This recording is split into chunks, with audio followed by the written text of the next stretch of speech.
大家好，我是 Mike，这是我第二次来这个美丽的国家，感谢邀请我。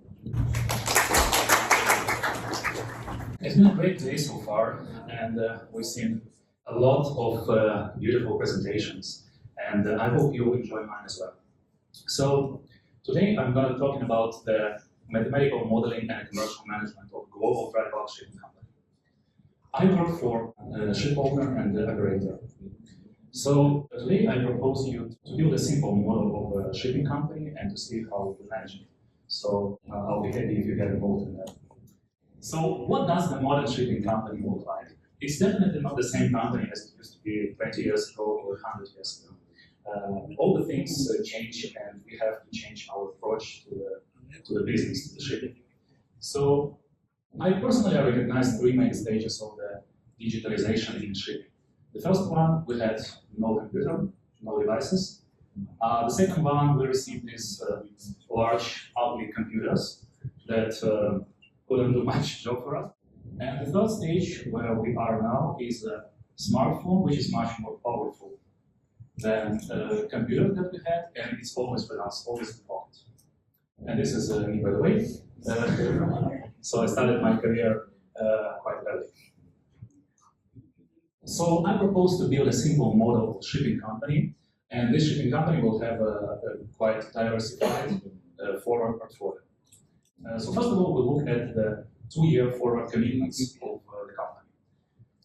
Let's say we have one owned ship, one period ship, we have a couple of COAs, it's a contract of affreightment, it's a cargo contract, and a couple of forward cargoes in our portfolio. What we need to do, we need to start with the calculating of exposure to the shipping market. First, own vessel. When we have a vessel, basically we have a commitment to employ this vessel. We have a commitment to sublet this vessel to the charterers on the market. Depending on the market, it can pay more or less, so we have to face the market. And what logically we're doing, we're selling the service of the ship. If we're talking about time charter, every day we're selling the service, which means we're selling the 30 days on average a month. We are getting 10,000, 15,000, 20,000 per day for this vessel. So the first line, we put own vessels, 30 days per month up to the end of the period. The period vessel works the same way, but the only difference is that it's not with us forever. It's not with us for a long period. At some point, we'll have to deliver this vessel to the head owners. So let's say we have this vessel up to February the 2nd year. We are coming to the COAs. Let's say we have two different COAs. One is the long haul, which means the long voyage, the duration will be, say, 55 days, and we have a shipment every 2 months. So the exposure in this case, it works in the opposite way. So when we have shipment nominated by our charterers, we have to perform, which means we have to take vessel from the market. So if market goes up, we pay more for that ship per day. If market goes down, we pay less. It's beneficial for us. And we have to buy 55 days of a ship service at a certain point. So for the long haul COA, let's assume we have 55 days every 2 months. So let's start building the chart and go. 30 days above zero. This is a own vessel. This is a period vessel, goes only up to February. Next, the COA I was just talking about. And the next COA will be the short haul. Let's assume we have a short voyage, like 25 days, and we have that voyages every month. So every month we have to get 25 days, we have to buy from the market. So here it is. Apart from that, our chartering guys, they do great jobs, and they sometimes fix the forward cargoes, forward bookings, as we call them. So in that case, duration can be different, it's just a single cargo. Let's say we have a portfolio like that. 45 days in March, 35 days in June, etc., etc. So we get this nice chart. What's next? The next is obviously to get all these exposures combined into one chart. So this is the combined exposure of the model that we just built up. I propose to pay attention to a couple of things here. It is one negative peak, two positive peaks here, and the area on the right side. This is the biggest exposure of of the whole model we have. The main question is it good or bad? It is both, actually. It depends on the strategy. Having a large exposure to the shipping market means that your company is getting more sensitive to the market fluctuation.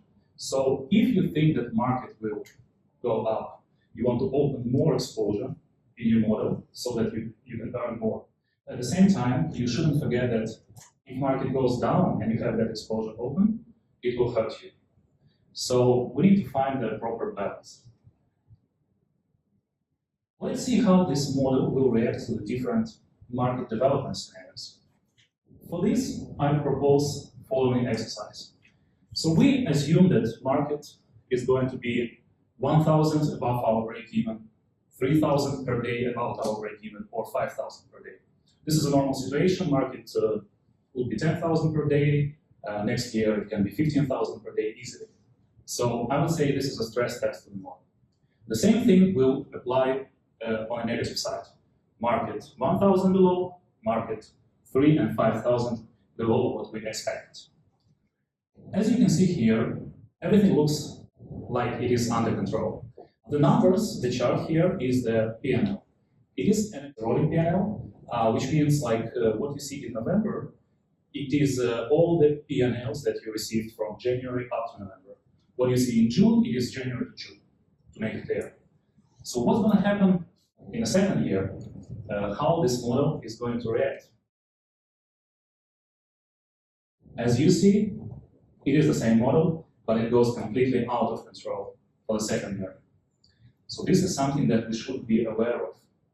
According to this model, if market is 5,000 below our break-even or below something that we expected, it will lead us to 1.5 million loss. And this is just for this small company. If you want to understand the potential loss of a real company, a real shipping company, you have to multiply it by 10 or 20. So that will be a potential loss of a real shipping company. As a famous Chinese saying tells us, 为有筹谋, which means you have to plan well in advance before it is too late. So let's plan. In order to plan and to manage it, we are coming to the hedging. So basically, hedging is the way to reduce risks and the way to manage risks. Why am I showing this picture? It's not about the piece, it's about the reflection. I'm talking about the derivatives market. Derivatives market is basically a reflection of the physical market. We also call it the paper market. So what we have all the same instruments as we have, like ships and cargoes, but we don't have any real transportation behind that. It's just the papers, it looks from outside like a gamble, like stocks trading without the underlying commodity. This is a derivatives market. Let's see how we can hedge our exposure with derivatives. Let's say we have a ship. We need to balance that ship with one of the derivatives. What derivative is it going to be? It's going to be a swap. It's very simple, the most simple and straightforward derivative. If you're from the shipping market, you can know this as FFA, a forward freight agreement. But if you have a cargo, what instrument are you going to use for the cargo? It's going to be a swap, yes. But this swap is different. The first one is a short swap, and this is a long swap, so basically it's like selling and buying something. So this swap is a reflection of that swap. It works in an opposite way. That's why we can hedge cargoes with that one. Now let's see how the hedging will impact our model. We're coming back to the same chart and the same table. The only difference is that I have added the swaps line in the table. Can you see it? So the swaps line is empty now. Let's start filling in our portfolio with the swaps. The first thing I propose to do is let's try to eliminate that 60 days exposure in January. You see the January second year. So in order to do it, I put minus 60 days of swaps, and we'll obviously get 0 as a total. No exposure in that month. Our model will be pretty much balanced. So let's see the numbers, and thereafter we see how the chart morphs. Numbers, 60, 0, and the chart. So in result, you see it's getting more narrow. So the exposure is less. And the potential loss, you see, is getting less now. The next thing, what I propose, let's put minus 30 days every month, and we'll get 0 at the end. Look what's going to happen. Minus 30 days, 0, and a chart. So what we see here is that it is under control now.